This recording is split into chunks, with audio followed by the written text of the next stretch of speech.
So మునుపటి వీడియోలో నేను చెప్పినట్టుగా రిజర్వేషన్స్ 50% మించితే అది రాజ్యాంగ విరుద్ధమని గతంలో సుప్రీంకోర్టు తెలియజేసింది. మరి వాటి కేసులు ఏంటో, వాటికి సంబంధించిన ఏ కేసుల్లో ఈ రకమైనటువంటి తీర్పులు వెలువరించిందో సుప్రీంకోర్టు అనేది చూసే ప్రయత్నం అయితే చేద్దాం. ఒక case M R Balaji versus Mysore state. ఇది 1982 నాటి కేసు అండి. మైసూర్ రాష్ట్రం అంటే ఇప్పటి కర్ణాటక రాష్ట్ర ప్రభుత్వం 1962 సంవత్సరంలో ఒక జీవో అంటే గవర్నమెంట్ ఆర్డర్ ద్వారా విద్యా సంస్థల సీట్లు ఏవైతే ఉన్నాయో వాటిల్లో 68% రిజర్వేషన్లు అప్పట్లో ప్రకటించింది. ఈ రిజర్వేషన్ మొత్తం 4 వర్గాలుగా విభజించబడింది.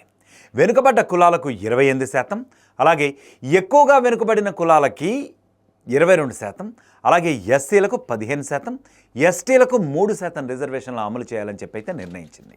అయితే దీనిపై ఎంఆర్ బాలాజీ అనే విద్యార్థి కోర్టులో పిటిషన్ దాఖలు చేశాడు. దానికి కోర్టు స్పందించింది. 68% రిజర్వేషన్ అనేది రాజ్యాంగ విరుద్ధం అని చెప్పి తేల్చి చెప్పింది. ఆర్టికల్ 16(4) ప్రకారం రిజర్వేషన్ అవసరం ఉన్న వారికి మాత్రమే లిమిటేషన్స్తో ఇవ్వాలి అని చెప్పి తేల్చి చెప్పింది. కేసు ఇంకొకటి చెప్పే ప్రయత్నం అయితే చేస్తాను. Indira Sawhney versus union of India 1992లో జరిగింది ఈ కేసు. 1979లో కేంద్ర ప్రభుత్వం మండల్ కమిషన్ను బీపీ మండల్ ఆధ్వర్యంలో అప్పట్లో ఏర్పాటు చేసింది. ఈ కమిషన్ సూచనల మేరకు అదర్ బ్యాక్వర్డ్ క్లాసెస్ అంటే ఓబీసీలకు 27% రిజర్వేషన్ కేంద్ర ప్రభుత్వ ఉద్యోగాల్లో ఇవ్వాలని చెప్పి సిఫార్సు చేసింది. దీనిని ఇందిరా సహాని అనే జర్నలిస్టుకు సవాల్ చేస్తూ సుప్రీంకోర్టులో ఆవిడ పిటిషన్ వేశారు. అప్పుడు సుప్రీంకోర్టు పరిశీలించి ఒక తీర్పు ఇచ్చింది. అదేంటంటే ఓబీసీ రిజర్వేషన్ సరైందే అని చెప్పింది, కానీ మొత్తం రిజర్వేషన్లు 50%కి మించకూడదు అని చెప్పి చెప్పింది. కాగా ఈ తీర్పు యొక్క ఈ ఇన్ఫ్లుయెన్స్, ఇంపాక్ట్, ప్రభావం అనేది మాత్రం రిజర్వేషన్ వ్యవస్థకు లీగల్ ఫ్రేమ్వర్క్ ఇచ్చిందని చెప్పుకోవచ్చు. అలాగే 50% రిజర్వేషన్ లిమిట్ అనేది ఈ కేసు నుంచే మొదలైంది అని కూడా చెప్పుకోవచ్చు. ఇంకొక కేసు ఏంటంటే OR కోయిలో versus state of Tamil Nadu. ఇది 2007లో జరిగినటువంటి కేసు. ఈ కేసు స్టడీ ప్రకారం అంటే 9th షెడ్యూల్ అనేది భారత రాజ్యాంగంలోని ప్రత్యేక భాగం అన్నమాట.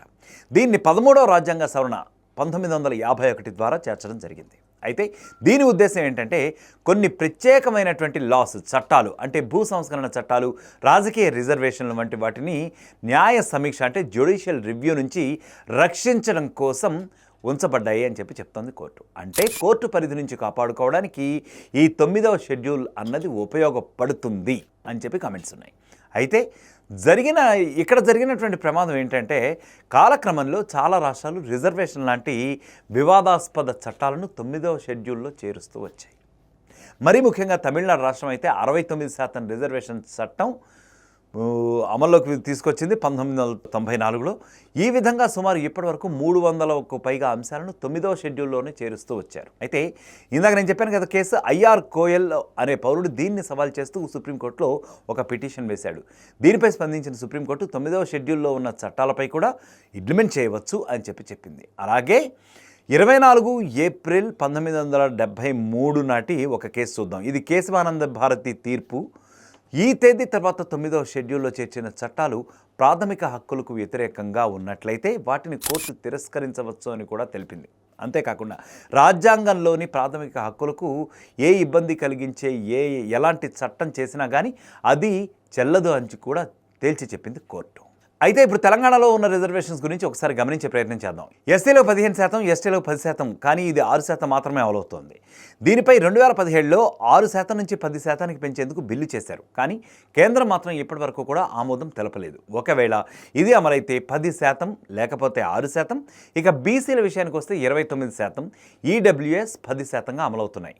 ఇలా మొత్తంగా చూసుకుంటే టోటల్గా ఎంత అవుతుంది? 64% రిజర్వేషన్లు ఇప్పటికి అమలవుతున్నాయి. మరి 50%కి మించే అమలవుతున్నాయి కదా. ఇప్పుడు బీసీలకు 29 నుంచి 43%కి రిజర్వేషన్లు ఎలా సాధ్యమవుతాయి అన్నది మాత్రం ఇప్పుడు $1 మిలియన్ ప్రశ్నగానే మారిపోయింది.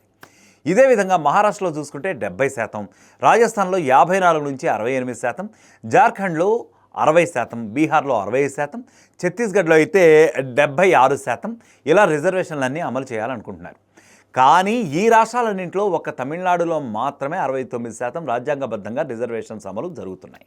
కానీ మిగిలిన రాష్ట్రాల్లో రిజర్వేషన్స్కి సంబంధించిన బిల్లులు కొన్ని కోర్టులలో, ఇంకా కొన్ని గవర్నర్ వద్ద కూడా పెండింగ్లోనే అలాగే ఉన్నాయి, ఇంకా అమలుకు నోచుకోలేదండి. అయితే ఇప్పుడున్న కాంగ్రెస్ ప్రభుత్వం బీసీలకు 42%, ఎస్సీ ఎస్టీలకు 22%, మైనారిటీలకు 11% రిజర్వేషన్లు అమలు చేస్తే అది ఓవరాల్గా 75% వరకు వెళ్తుంది. మరి ఇది ఎగ్జిక్యూషన్ అవ్వగలదా? ఇది అమలుపరచడం సాధ్యమేనా అని ప్రజల్లో అయితే ఇప్పుడు రకరకాల ఒపీనియన్స్ ఎక్స్ప్రెస్ చేసే పరిస్థితి అయితే ఉంది. మరి మీరేమనుకుంటున్నారు? మీరు కూడా ఈ బీసీకి సంబంధించిన వీడియోలు అయితే సిరీస్గా చేస్తూ రావడం జరిగింది. సో మీ అభిప్రాయాలు కూడా చెప్పే ప్రయత్నం అయితే చేయండి.